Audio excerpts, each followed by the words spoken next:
आज परत बारामतीला चाललो आहे हॉस्पिटलमध्ये ॲडमिट होण्यासाठी. म्हणजे 8-10 दिवस ॲडमिट होऊनसुद्धा गुण फरक नाही आला. परत आज मी परत बारामतीला चाललो आहे हॉस्पिटलमध्ये ॲडमिट होण्यासाठी. मंडळी, जवळपास 1 महिना झालं मी आजारी आहे. आता 8-10 दिवस हॉस्पिटलमध्ये होतो एका खाजगी उरळे कांचनला. खाजगी हॉस्पिटलमध्ये जवळपास 50-55 हजार रुपये गेले 4-5 दिवसात, 8 दिवसात ह्या. पण काय फरक पडला नाही आहे. मला खोकला जो आहे, ती खोकल्याची जी उबळ येते ती जाम झालो आहे मी त्या खोकल्याने. आणि जवळपास आता 1 महिना मी अंगावर काढलं दुखणं. आणि माझं फार शेवटचं स्टेपला आल्यानंतर मी हे दवाखान्यात जायची मला वेळ आली. पण माझं सांगणं एवढंच की तुम्ही कुणी अंगावर काढू नका. ठीक आहे, आता मी 1 महिना झालं मी कुठल्याही सोशल मीडियाचा ॲक्टिव्हिटीज नाही आहे माझ्या, कुठल्याही मी पोस्ट करत नाही आहेत.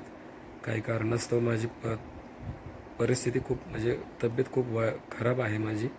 मला कुठल्याही काही विषय घडामोडी किंवा काही देता येत नाही आहेत किंवा काही करता येत नाही आहे मला. माझं कामधंदा सर्व बंद आहे. त्यामुळे थोडंसं घ्या. आपले जे काय माझे सबस्क्रायबर आहेत, जे काही फॉलोअर्स आहेत, जे काय माझे फेसबुक, इंस्टा, व्हॉट्सॲप, जे काही इंस्टाग्राम असतील, जे काही माझे मित्रमंडळी असतील, त्यांना सांगणं एवढंच आहे की तुमचा आशीर्वाद आमच्याशी पाठीशी राहू द्या. मी लवकरच बरा होऊन तुमच्यात परत उठल बसल एवढी अपेक्षा आहे माझी.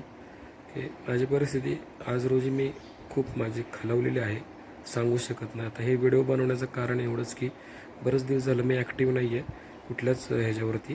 तर तुम्हाला सांगणं एवढंच आहे की थोडंसं घ्या हे करून. आणि मी खूप माझी तब्येत खूप खालावलेली आहे. माझं डोळे वगैरे बघा तुम्ही, खोकल्याने लाल झालेत. इतकं माझी परिस्थिती बिकट आहे. पैसे जाऊनसुद्धा गुण आलेला नाही. त्या उरळी कांचनच्या हॉस्पिटलमध्ये 7-8 दिवस ट्रीटमेंट घेतली, पण त्याचा काही गुण आला नाही. ठीक आहे, घेऊ आम्ही लवकरच तुमच्या सेवेत. मी पुन्हा एकदा येईल. तुमचा आशीर्वाद आमच्या पाठीशी राहू द्या. आणि काही लागलीच तुम्हाला तर आम्ही नक्कीच व्हिडिओच्या माध्यमातून तुम्हाला मी सांगेल काय परिस्थिती माझी कशी आहे पुढे. परमेश्वराच्या कृपेने, पांडुरंगाच्या कृपेने मी फक्त व्यवस्थित व्हावं एवढी अपेक्षा आहे माझी.